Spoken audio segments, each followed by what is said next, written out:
para nosotros hoy es un día siempre feliz y muy importante, el día que presentamos nuestro premio, el Premio Internacional de Poesía Margarita Hierro. Este acto además se encuadra en dos festivales o dos ocasiones también importantes para nosotros institucionalmente. Por un lado está Libromat, que es la continuación de la Noche de los Libros, que es ese gran evento, ese festival que hace muchos años convoca a la Comunidad de Madrid. Como sabéis, son uno de los sostenedores de esta casa. Y el Festival de Poesía por Getafe, nuestra sede, nuestro pueblo, el Ayuntamiento de Getafe, que además sostiene este premio desde hace muchísimos años.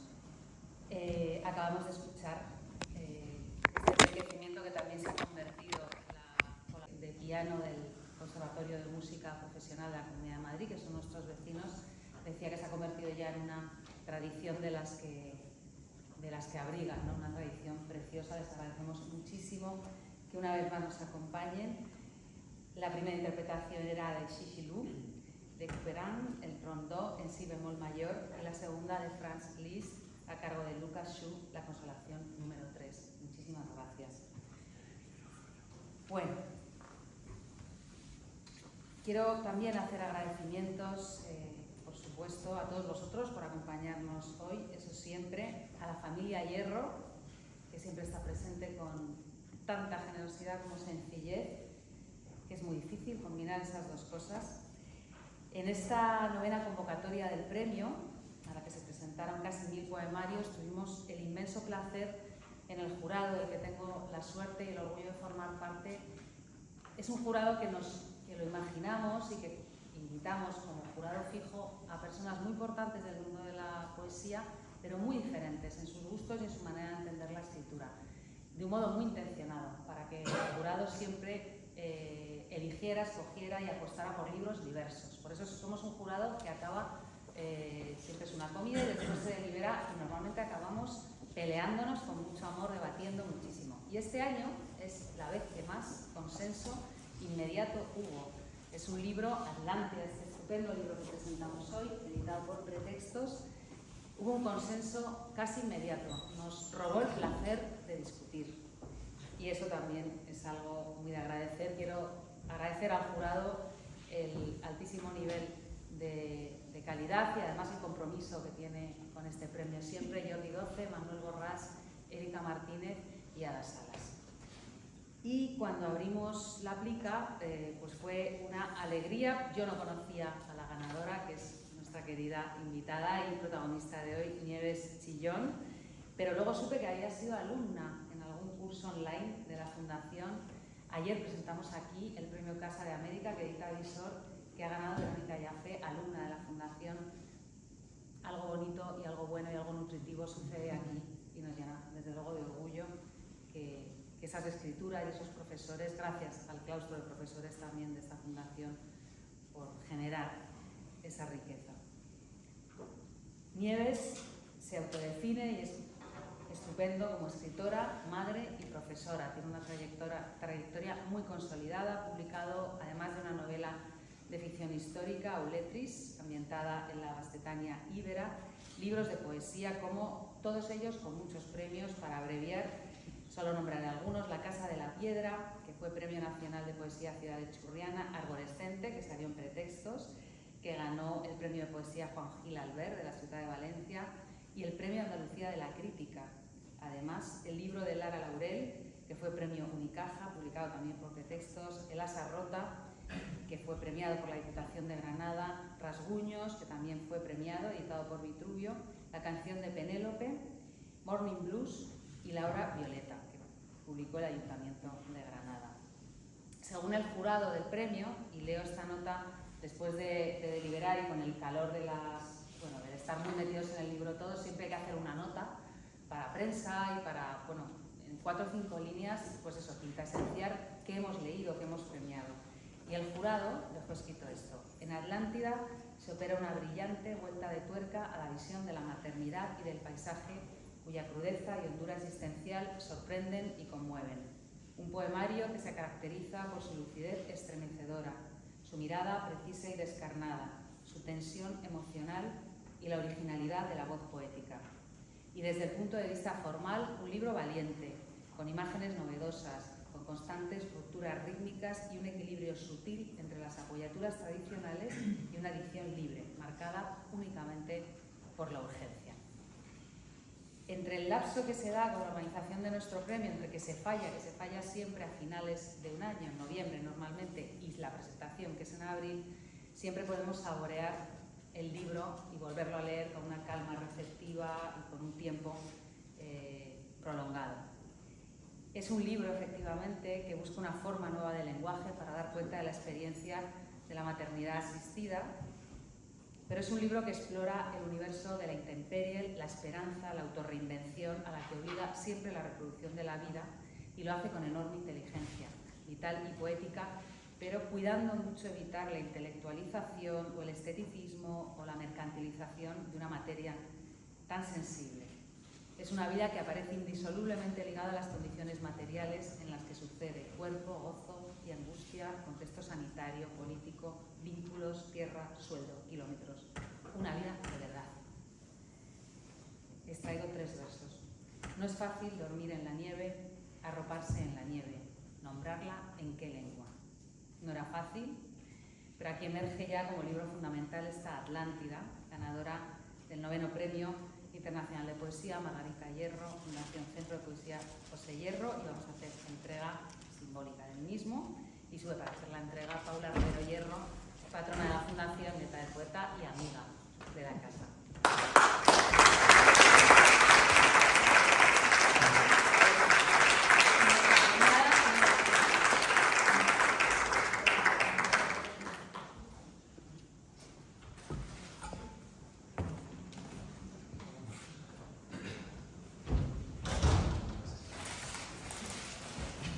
La escultura diseñada por José Hierro.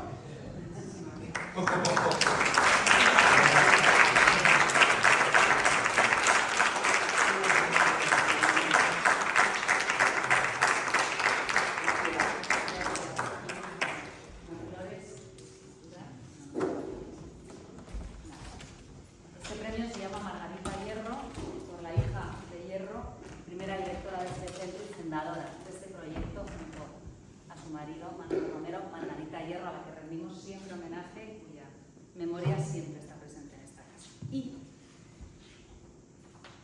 gafas mediante, siempre.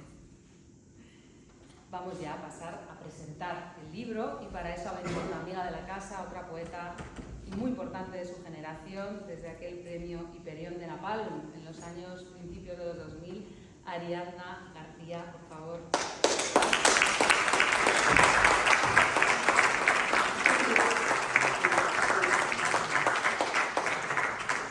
Ariadna es también poeta, escritora, crítica, docente, es decir, que conoce la lengua desde muchas perspectivas y va a ser un puente idóneo para abordar este libro que ahora presentamos. Muchísimas gracias. Bueno, voy a comenzar dando las gracias a la Fundación José Hierro, a las personas que gestionan la Fundación, Julieta, a Joana, a todas las personas responsables de la Fundación, a Ariadna García, que ha venido esta tarde a acompañarme en la presentación de Atlántida, y a los alumnos y alumnas del conservatorio que tocan tan maravillosamente, que artistas, y al público asistente. Muchísimas gracias. Es un momento muy especial en este día del libro y este nacimiento, y me hace muy feliz compartirlo aquí. Y me encanta poder charlar un ratito con Ariadna, que con tanto amor ha querido acompañarme y acompañarnos aquí. Y que además la cita que encabeza el libro es de ella, es suya. Que dice: la ciudad oculta, sumergida, el viento no derriba la esperanza. Gracias por todo, por todo. Gracias a ti. Pues sumo todos los agradecimientos previos y bueno, tienes que saber que cuando me comentaste que el libro salía y que tenía una cita mía, la verdad es que me ilusionó muchísimo. Es la segunda vez que me visita y la verdad es que me hizo muchísima ilusión. Y de entrada, lo comentábamos antes ahí entre bambalinas, te comento que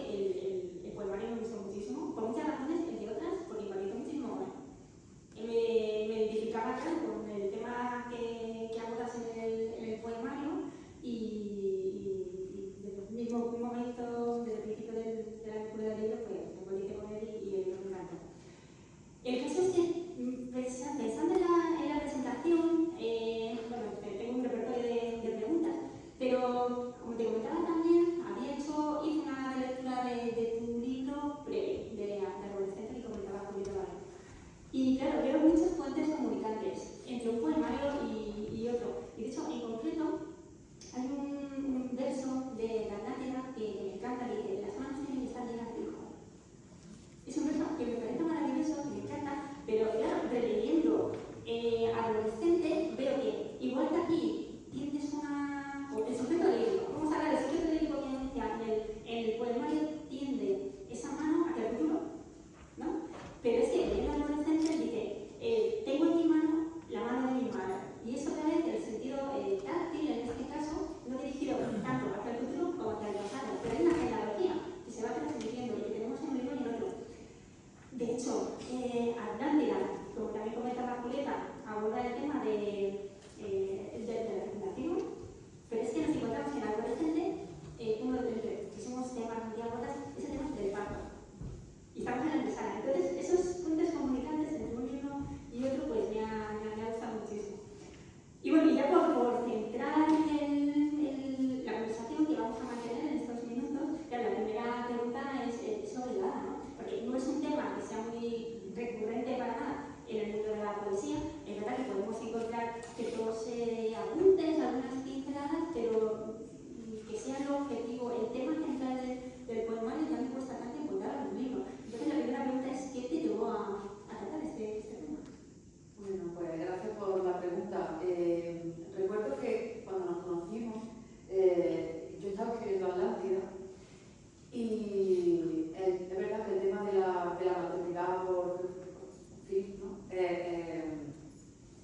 Bueno, pues es una cuestión que se suele entender como que si escribes de ese tema porque tú has transitado por ahí, ¿no? Y estuvimos hablando de que en un libro tuyo, ¿no? En Ciudad Sumergida, estaba esa cuestión, y tú me decías, los poemas son como un mantra. Recuerdo que tú me comentabas aquello. Y yo en las escrituras de Atlántida sentía eso, ¿no? Estoy escribiendo los poemas como si fuera un mantra. Por favor, quédate y arraiga y echa raíces. Yo lo escribí con la necesidad de acompañar.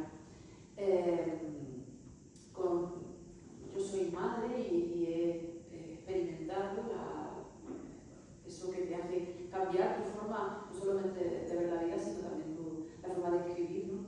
Y personas cercanas a mí han transitado por este tipo de maternidad y se vive de una forma muy intensa. Y yo lo quise decir líricamente, explicarlo con términos que muchas veces lo que hacen es indagar en utilizar términos científicos, utilizar esa mezcla entre lo divino, la simbología religiosa, que se convierte en pagana, pero sobre todo con esa necesidad de acompañar y de comprender a ese yo lírico que es además un yo lírico universal, porque es cierto que transita y que indaga en la maternidad por fecundación in vitro, pero que puede tener una lectura mucho más allá, ¿no? De ser una cuestión pues universal, ¿no? de esperanza, de anhelo y de pérdida. Y en fin, yo también lo escribí así, como un mantra. Como la verdad es que nos conocimos aquí por el Gran en Baeza, y si recuerdo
ahí evidentemente no van todos en la misma dirección y puede haber muchos planos, muchos sentidos, muchas digamos, inquietudes, ¿no?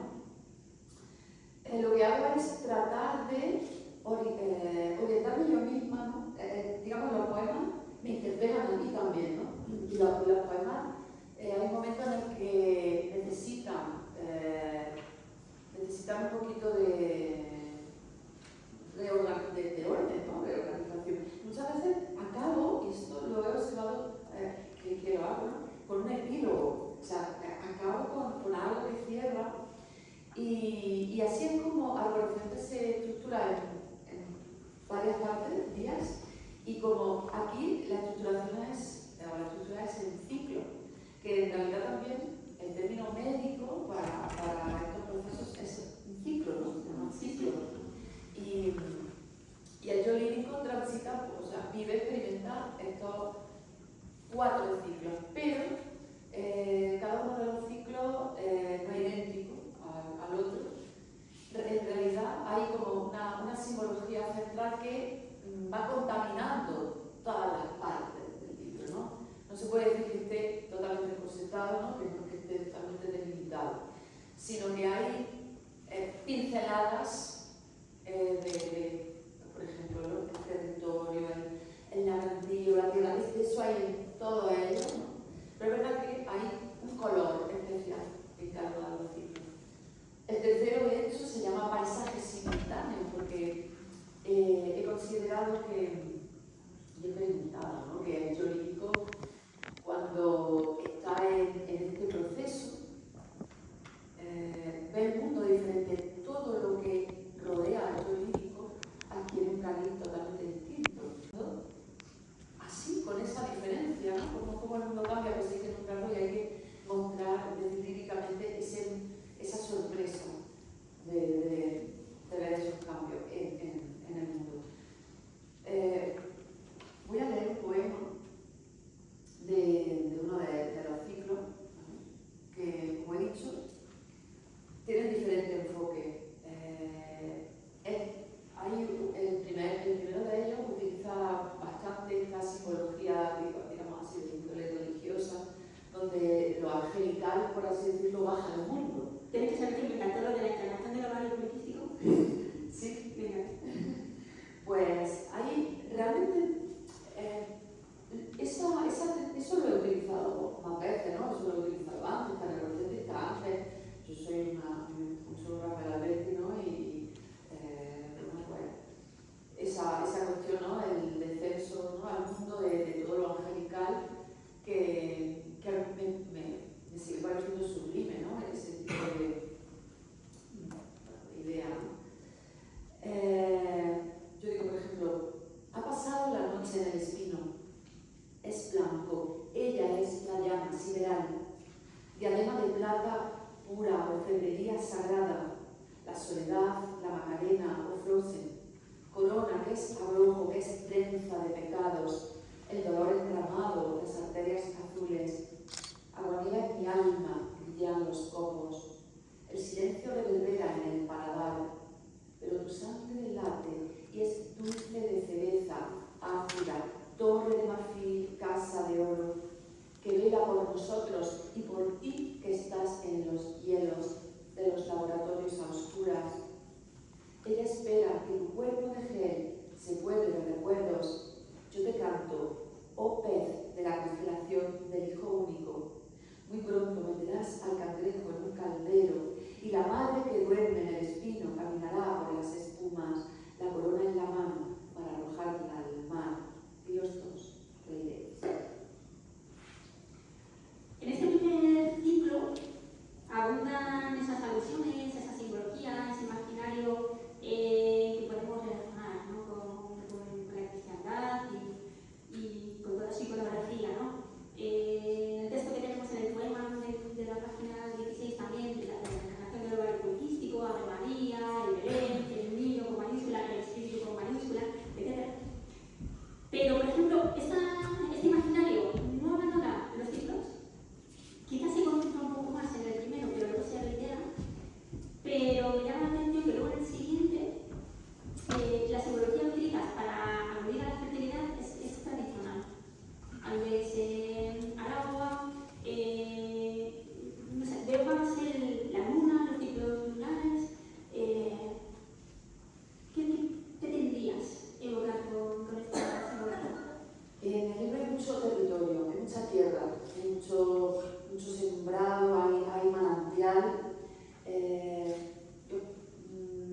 esos elementos, esa simbología están muy presentes tanto en mi poesía como en la narrativa, en la novela que está publicada y en otra que todavía no. El arraigo a la tierra es muy de la cultura más antigua, ¿no? y que por desgracia nos estamos alejando, aunque necesariamente deberíamos volver a acercar a la tierra. Esa es la simbología, ¿no? que yo utilizo. Es verdad que aparece, por ejemplo, Betatún, ¿no? Digamos, simbología, terminología íbera, que me parece muy evocadora. Y hay una parte muy importante de mi poesía que tiene esa perspectiva, ¿no? Voy a leer un poema. Por ejemplo, un plantío de sabias que retornan, que se enervan cuando la luna llena, los hilos se tensan, la violeta de sangre rebufa, engorda, tira, sin menguante la blandura se ahueca, las aguas que revocan un lodazal. Entonces, plantel, abonos y vacunas, y noches y soles y cuartos crecientes, la sábana blanquísima. Mi cuerpo ni febril ni frío está, en su punto de herrumbres y de ácidos, de mieles y de nieve, en su punto, cuando la luna nueva. Ahora los hilos no se ven, oscura arraiga en lo profundo, las cuerdas tocan la música del nervio. Me ensancho, me poceas, tabalí diminuto, varilla de molusco, bébeme, soy la oquedad, la cueva, manantial, ni febril ni frío, mi sangre, mi carne están templadas, quédate y habita. Ahí tenemos el mantra, ahí tenemos la petición, quédate, eres semilla en la tierra, esa tierra pedregosa que cuesta, pero quédate, busca la danza, la vida en el libro nace del hielo, en realidad hay una recurrencia, ¿no? A la idea del hielo, en el hielo está el embrión, a esa temperatura exacta de menos 196 grados centígrados, ¿no? Y se recurre, se dice muchas veces que es la cuna, el Everest, la cúspide de la cuna. Pero del hielo digamos que hay una transición hacia esa templanza de la tierra, ¿no? La semilla y el manantial, que tú sabes también qué importancia tiene para mi poesía y para el paisaje de donde yo vengo, de donde yo procedo. Yo vengo del pueblo de Granada, que es Huesca, y allí los manantiales están padeciendo mucho, por la acción de los pozos ilegales, de las cosas, o legales, ¿sí? Claro, por desgracia, ¿no? Y ese manantial, que es mucho más que un manantial, es la conexión que tenemos con la tierra, y además en este poema viene a simbolizar la donación, ¿vale? Y por eso lo voy a leer. Dice el poema 17: brotan en la tierra y lo esmeralda todo, redondez de lo amniótico y tú en el centro, burbuja que llegaste de otro río a desaguar aquí. Yo sé que no fue fácil, dolor de manantial que desvió su curso para entregarte al corazón del barbo, que es un cirujano, un enólogo, una amante ahogada entre flores. El útero, una casita verde, lago lleno de peces, y el barbo con su huevo pendiente en los bigotes, rozando la pared del agua, sumergiéndose en un vaivén de orgasmos, contracciones, de células a la deriva, de constante oleaje. Lo que te preguntaré, pero claro, yo haciendo la lectura de tu poemario, yo ya no sé si es por información, por la profesión que tenemos, yo veía eco en los llanos. Por eso te pregunto más exactamente. Pues seguir en el ciclo tercero, es lo que comentabas tú al principio, ¿no? Tenemos 4 ciclos, claro, tenemos como una reiteración temática, pero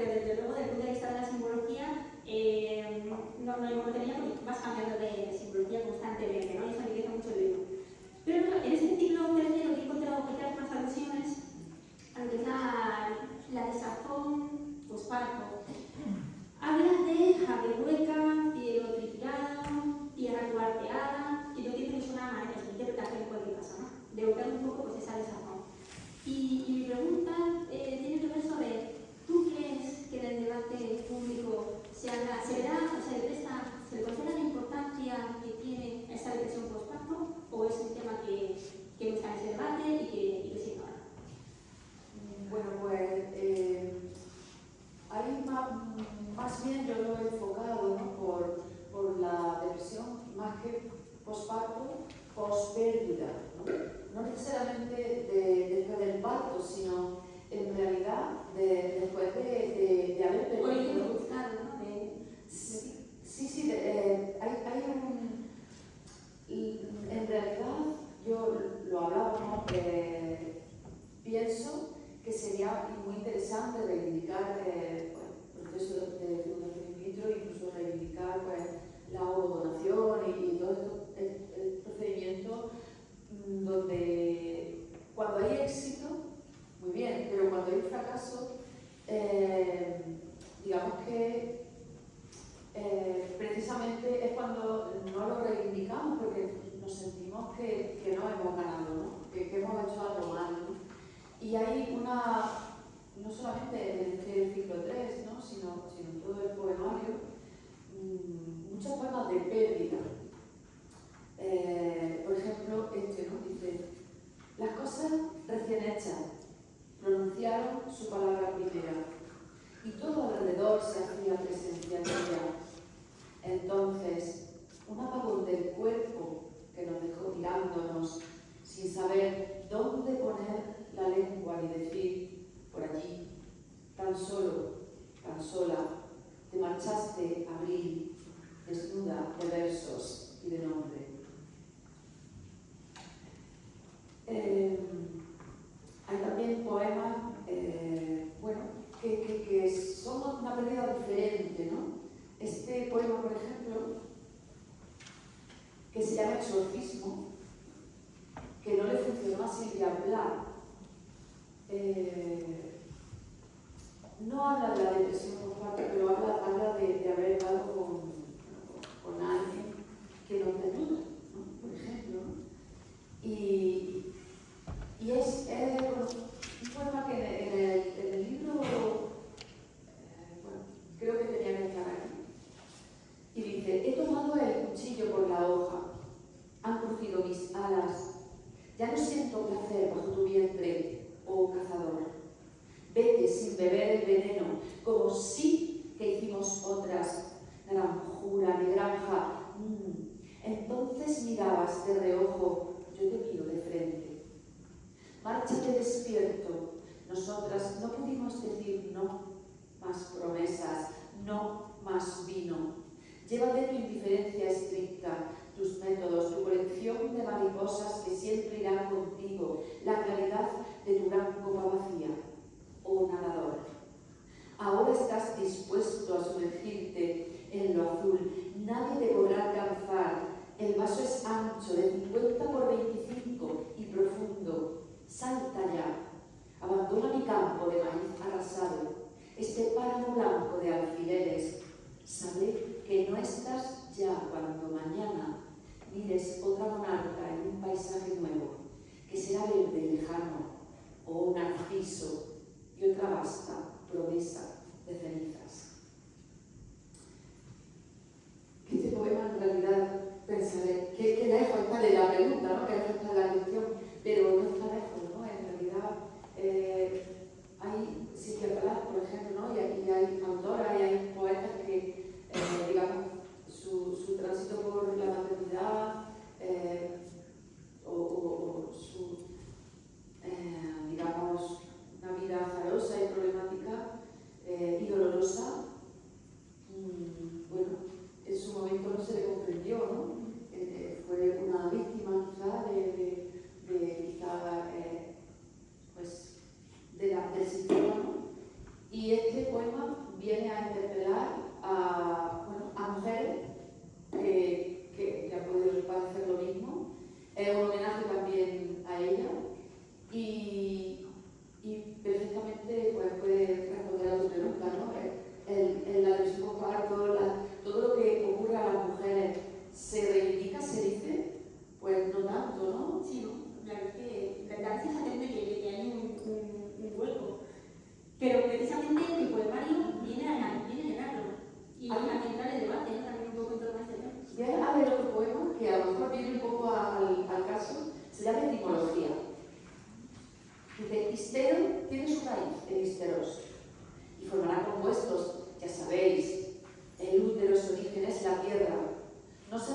no demasiado pedregosa o firme, entonces no hay arraigo posible de ver todo ese amor, que es una expectativa, un amanecer, los rayos del sol que apenas llegan.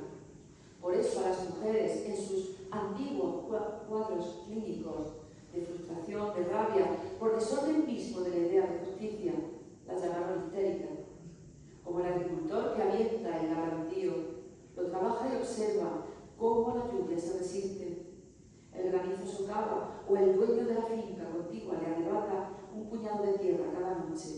Y a pesar de todo llega el brote, el nacimiento de un minúsculo tallo verde que habrá de defender, todavía con más rabia, con armas o palabras más fuertes que la bota herbicida, que ese fuego devorando la cosecha.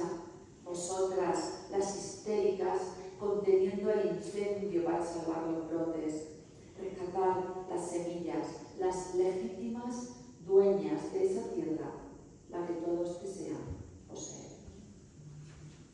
Siguiendo con la simbología, con el imaginario, quizás en la última sección del último ciclo, a día de hoy la simbología se va a repetir, pero igual se concentra más en uno o en otros, parece que es como más vegetal, ¿no?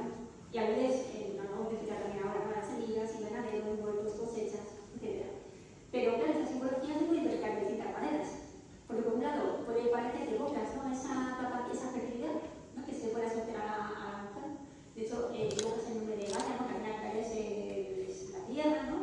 Y puede evocar esa fertilidad, pero también no sé hasta el punto que puede haber quizás algo de, no sé, de envidia de los propios procesos naturales, en el sentido de que, claro, el planeta en sí mismo es muy fértil. Y a lo mejor incluso, que en un momento determinado puede haber un cultivo, puede haber una cosecha, y a lo mejor un incendio, una granizada, puede echarlo a perder. Pero claro, cuando estamos hablando a lo mejor de la pérdida de un embrión, a lo mejor no hay una razón externa, como puede ser una granizada, que lo justifique, ¿no? Entonces, mi pregunta es, exactamente, ¿qué tendrías que evocar con ese imaginario campestre? Pues pretendía ajustar el yo lírico, digamos, al tiempo de la tierra, que existiera esa identificación del yo lírico con la tierra, pero no con su tiempo, con su ritmo, ¿no? Con lo que necesita la tierra, con el proceso pues, de la siembra, del agua, del rayo del sol, de esa templanza que esté en su punto exacto de mieles y al final que esa identificación se lograra en lo corporal, ¿no? Y por ahí ese ser tierra, es decir, el cuerpo del yo lírico, a veces es una gran ciudad, ¿no? Atravesada pues, por trenes, por barcos, ¿no? De hecho, dice, nunca un organismo fue tan ancho, pero también en ocasiones el cuerpo de ese yo lírico es un cuerpo de tierra, donde hay un manantial, donde van los peces y llevan el hueco en los bigotes de esos peces. Y el cuerpo al final se convierte en tierra. Porque yo siento esa necesidad de que la tierra esté muy presente en mi poesía.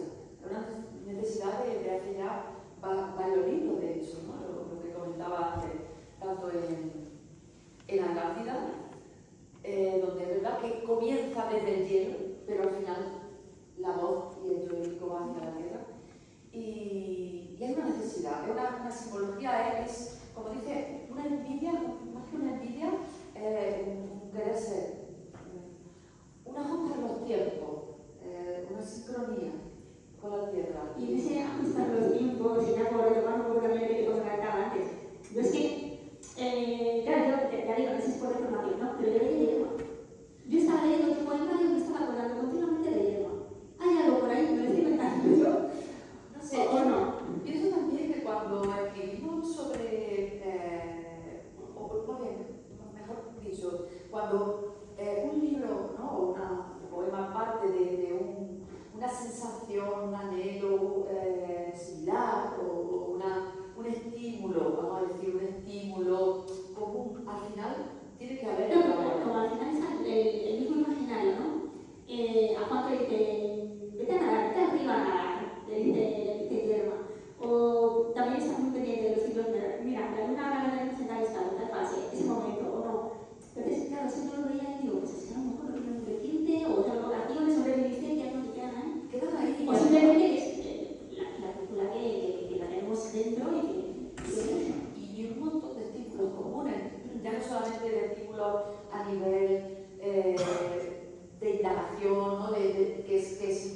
que a mí me interesa o que a Federico García Lorca le pudo interesar para construir su obra, o que en un momento dado a ti también tú te has visto en esa necesidad de escribir sobre esa cuestión, o cuántas de nosotras o vosotras o vosotros que estáis en el público, sino que también hay estímulos de tipo sensorial, de tipo territorial, de tipo paisajístico, de tipo cultural, que también están ahí. O sea, en realidad vivimos en un territorio, y voy a decir territorio porque eso tiene muchas connotaciones, ¿no? A nivel sensorial, ¿vale? Es decir, todo es, vamos a decir, el Mediterráneo, ¿no? Y todo, y estamos pues en ese territorio que es un paisaje muy característico, una sequedad, el agua tiene un valor que va más allá de pues, no sé, de lo puramente natural, un valor muchísimo más rico. Y bueno, pues quiero creer que a lo mejor a Lorca le interpela, ¿no? Esos elementos como por ejemplo a mi obra le pueden interpelar, ¿no? O lo pueden motivar. O a mí misma o a parte de nosotros. Y luego, por ir acabando, el estilo del poemario es vanguardista. La verdad es que luego estaba pensando, si me voy a dedicar de la casa, que ya en adolescente pues también nos encontramos algunos de los rasgos que encontramos ahí. Pero yo veía así como más una manera clara, o algunas imágenes más propias del surrealismo, ¿no? Tenemos ahí esos barcos que descarrilan, o esos trenes en la arena. Incluso el cierto juego, ¿no?, con el creacionismo de Alcantor. Tú hablas de la blancura y la granja, ¿no? Y Alcantor resuena por ahí detrás, ¿no?, con el invento, con el firmamento. Y mi pregunta es, ¿pensabas que la estética vanguardista, en su vertiente más surreal, más creacionista, es la que mejor se aviene al contenido del libro y por qué? Bueno, a mí me gusta mucho, por ejemplo, utilizar estos juegos de palabras, utilizar palabras que, bueno, pues no van a estar en el diccionario, pero me parece que son sugerentes. Me parece que la granjura de granja la onomatopeya, me parece muy interesante y sí, lo he utilizado, pero a la misma vez la metáfora que se construye, las metáforas que se van construyendo en el libro, no todas son surrealistas, ¿no? Hay digamos, una dosis de surrealismo importante en algunas relaciones, ¿no? Pero a la misma vez hay metáforas transparentes y una psicología también, pues, la tierra, ¿no? Es una psicología pues, bastante tradicional, en realidad. Pero yo pienso que estamos en una tradición y por esa misma razón hemos ido pues, heredando todas estas formas, ¿no? Todas estas maneras. Por ejemplo, la métrica, la versificación, ¿no? Una versificación que se basa en la sonoridad, en la cadencia y en la recurrencia, ¿no? Digamos, tipo semántico, ¿no? Por ahí me siento en esa tradición también, ¿no? Y hay metáforas o imágenes, ¿no? La imagen surrealista a veces está aquí, ¿no? Como tú has dicho, ¿no?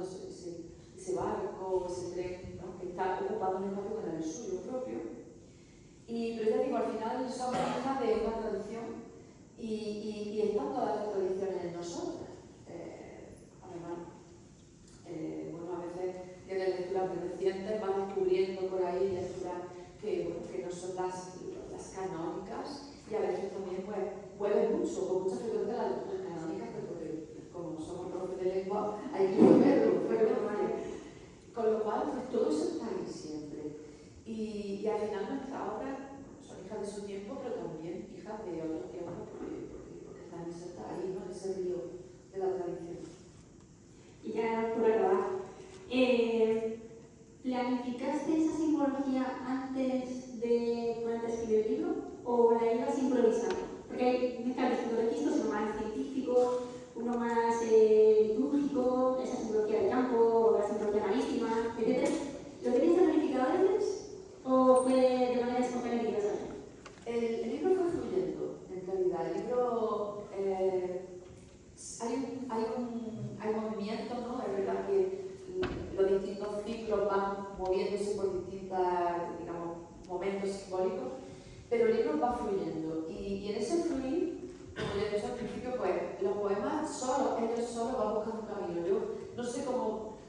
a terminar el libro.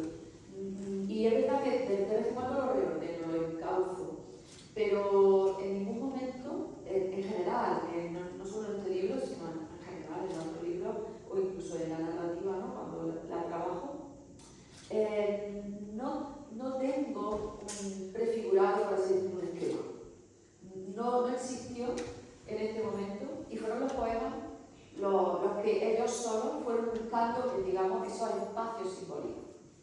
Y en esos espacios simbólicos fueron los, mediante, yo veo esos espacios simbólicos, pues, dividir el libro en ciclos.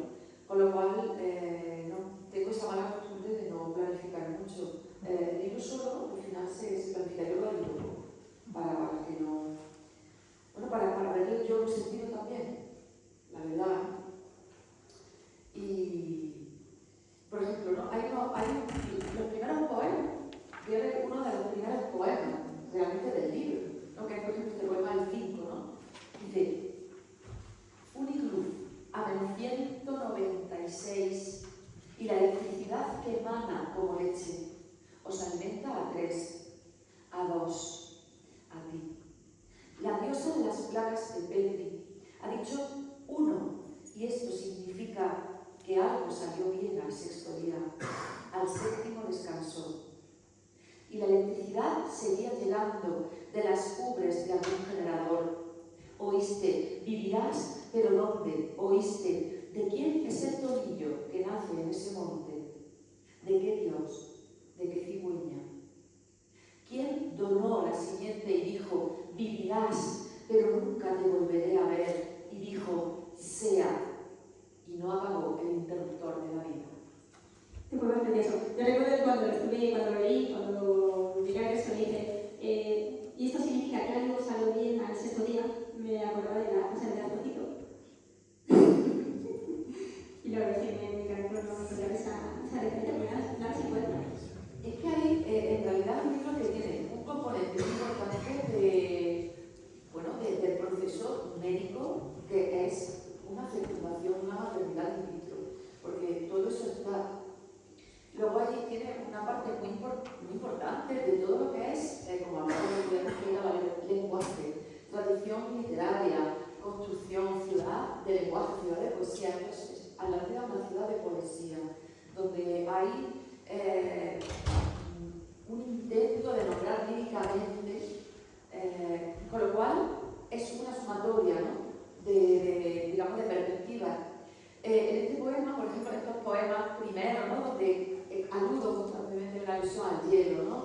Ese embrión que se mantiene a esa temperatura. Sí, esa temperatura se dice mucho al principio, pero deja de nombrarse ya en los siguientes ciclos, porque digamos que hay otro interés, o hay interés por mirar otro espacio, o por mirar otro símbolo. Y ese es el tránsito al final, ¿no? El libro va moviéndose porque va evolucionando. Yo es una cosa que al final me gusta de tu libro, porque tu libro, por un lado, tiene la mano a la tradición, ya lo hablábamos antes, ¿no? Con esas referencias a la simbología más de la fertilidad, más ancestral, ¿no? La luna, el agua, y sin embargo lo tiene la otra mano, ¿no? A que ese diálogo más con la vanguardia. Entonces, innova y a veces se arraiga en la tradición. A esta persona me resalta de hacer enhorabuena por el poemario, lo disfruté muchísimo, es un libro magnífico. Y es una alegría de estar compartiendo contigo esta tarde y estar aquí en tu presentación. Pues yo te lo agradezco muchísimo y este libro, en parte también tuyo, porque aquella conversación que tuvimos, aquella conversación fue muy importante. Yo no estaba en el proceso de escribirlo, pero me sentí que no estaba sola, sentí que era un lugar por donde muchas mujeres han transitado, por donde seas la protagonista del proceso, seas en los distintos espacios donde puedes estar participando de ese proceso, se siente mucha esperanza, se sufre mucho, hay mucha emoción, mucho dolor y muchísimo amor en general, ¿no? Y me sentí muy conectada. Entonces, pues, igual que lo sentí, pues hoy te lo agradezco y ha sido un lujo y un placer, pues, que me acompañe. Muchísimas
habéis sido unas reinas de la poesía con esta conversación rica, natural, fluida, inteligente, abierta, que nos invita, sin duda, a habitar este libro, Atlántida, que ahora Nieves os firmará.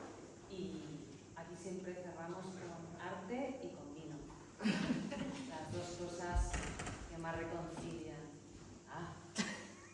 Y me está soplando yo ahora y mira que me lo había acabado mentalmente, que mañana abrimos la siguiente convocatoria de nuestro premio, 10 años ya de esta fase, hasta el 30 de junio podéis presentaros, por favor, y será seguro un libro extraordinario como este que nos ha regalado Nieves. Muchísimas gracias a todos y viva la poesía y viva Nieves en esta ocasión.